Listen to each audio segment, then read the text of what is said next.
Salut tout le monde, c'est la rentrée aussi pour nous. On redémarre les vidéos, on rattaque une petite série. Aujourd'hui, on va s'intéresser à la prise porte-plume, parce qu'on imagine que vous avez dû suivre les Jeux Olympiques, les exploits de l'équipe de France. Et donc, on va s'intéresser aussi à la prise de Félix, qui a plutôt pas mal gazé aux Jeux Olympiques. Qui dit Félix Lebrun dit prise porte-plume, donc c'est une prise qui est assez spécifique. On va tout vous expliquer en détail, c'est-à-dire comment tenir sa raquette et le matériel pour l'utiliser, ainsi que les avantages et les inconvénients de la prise porte-plume. Avant d'aller plus loin, on profite de cet instant pour vous remercier chaleureusement d'être de plus en plus nombreux à nous suivre. Pour les petites chaînes comme la nôtre, il est très important pour exister d'avoir une communauté active pour être visible du plus grand nombre. Alors si vous appréciez le contenu, c'est le moment pour vous de nous aider en retour avec votre meilleur pouce bleu et en nous laissant un petit commentaire en bas de cette vidéo et bien entendu, si ce n'est pas déjà fait, de vous abonner pour ne rien rater de la suite de nos aventures et atteindre la barre symbolique des 10 000 abonnés. On compte sur vous. Donc on a mené nos petites recherches. Donc déjà la base, la prise porte-plume, c'est une prise de raquette différente de la prise européenne classique. On tient avec index et pouce.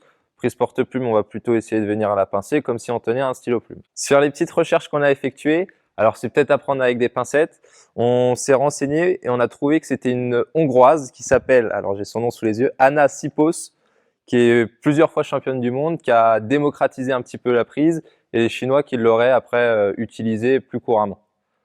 Peut-être que c'est né en Chine et dans ce cas-là, les infos sont pas bonnes, mais voilà, c'est une petite anecdote. Si jamais ça s'avère vrai, vous pourrez vous la péter devant les copains.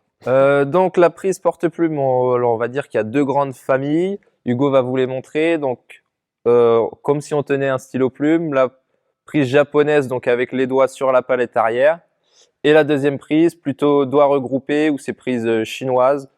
Voilà, un peu plus utilisé donc par les joueurs chinois de l'époque, même si maintenant il y en a un petit peu moins sur le circuit. En ce qui concerne le matériel pour la prise porte-plume, alors pour les bois porte-plume, c'est des bois qui sont plus courts, parce que c'est plus agréable de tenir la raquette quand le bois est plus court en porte-plume. Ensuite, il y a différents bois porte-plume. Donc il peut y avoir avec derrière une palette comme ça, donc sans revêtement, pardon, et ce qui permet de mettre les doigts. Ok. Et peut y avoir des porte-plumes classiques où vous avez le backside là et le backside ici.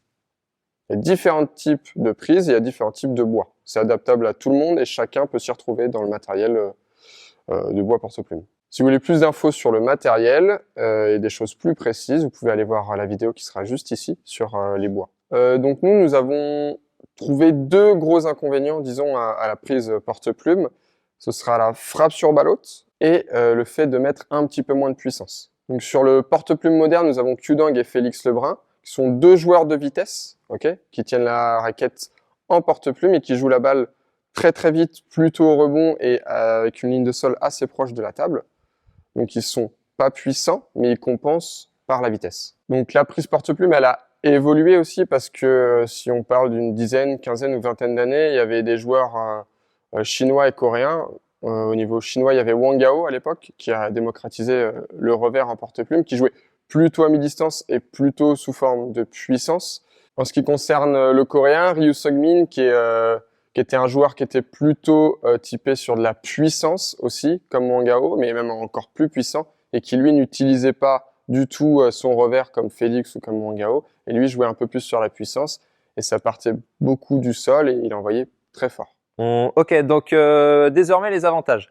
Donc là, le premier avantage qu'on va citer, c'est plutôt la remise, donc plutôt en poussette, parce que forcément il n'y a qu'une seule poussette, avec plutôt le côté coup droit où on peut venir chercher la balle sur toute la table. Donc il n'y a pas besoin forcément de s'embêter avec le revers. Et là, on est plus facilement apte à venir piquer, à venir agresser. Donc en remise, c'est déjà un bel avantage. Ensuite, il y a tout ce qui est mobilité avec le poignet. Avec cette prise-là, on peut avoir un petit peu plus d'amplitude.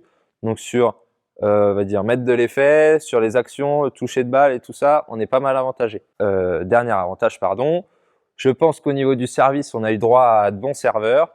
Donc Félix en ce moment, il y a eu EasyWen aussi, l'espagnol que vous pouvez voir sur YouTube.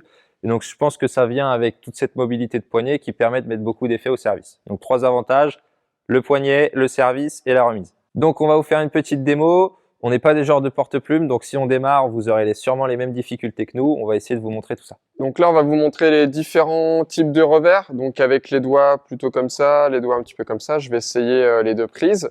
Et puis après, je vais vous montrer le revers un petit peu à l'ancienne, disons, et le revers un petit peu plus moderne comme fait Félix.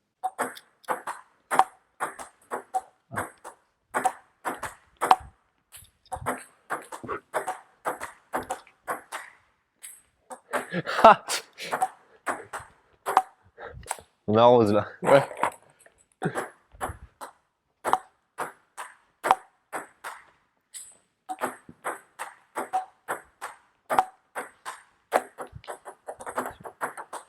Pardon. Le petit bloc.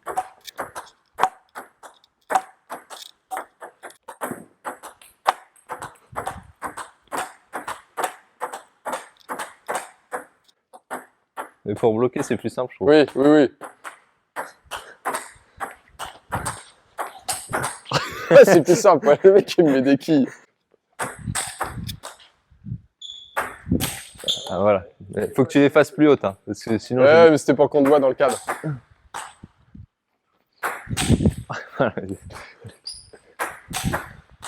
Pardon, excuse. Oh,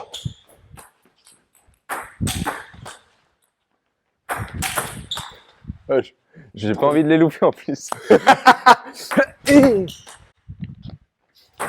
Voilà, celle-ci, tu pourras la mettre dans le best-of si tu veux. Ce qui est plus dur, c'est comme disait Hugo juste avant là en privé, c'est de bloquer le poignet et c'est surtout l'inclinaison de raquette une fois qu'on est en haut, réussir à garder la raquette vers l'avant, c'est ça qui est un petit peu plus dur avec cette prise, alors qu'avec la prise orthodoxe, venir incliner et rabattre la balle, c'est un peu plus facile.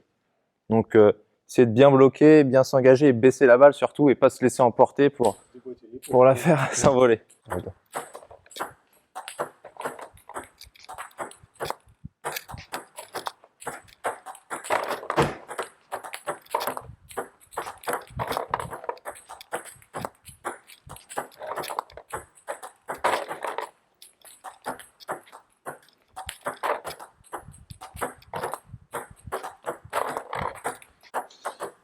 Ouah, c'est dur. C'est hyper dur. là dans le coup droit. Ah,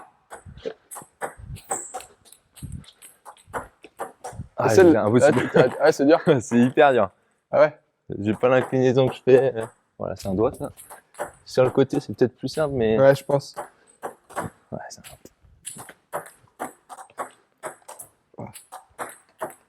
c'est dur. Voilà, c'est pas mal ça. Ouais, mais il faut la garder longtemps. On arrive sur la fin de la vidéo. Petit message pour les nouveaux licenciés ou ceux qui s'intéressent du coup à la prise porte-plume. Il faut savoir que c'est forcément plus simple de se mettre directement à la prise porte-plume que de changer au bout de une demi-année, même quelques semaines ou des années. Donc si vous avez envie, essayez. Avec un peu de chance, vous pourrez l'adopter. Avec un peu de chance, vous pourrez Pour l'adopter. l'adopter. Adopter. On parle d'un golden retriever ou de...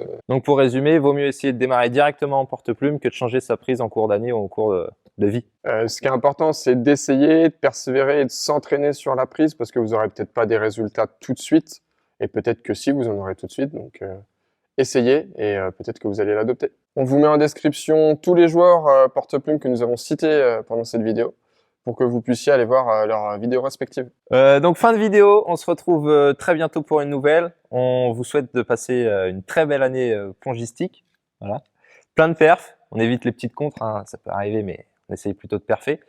Et surtout, on regarde les astuces de Matt et Hugo. À bientôt. Au revoir.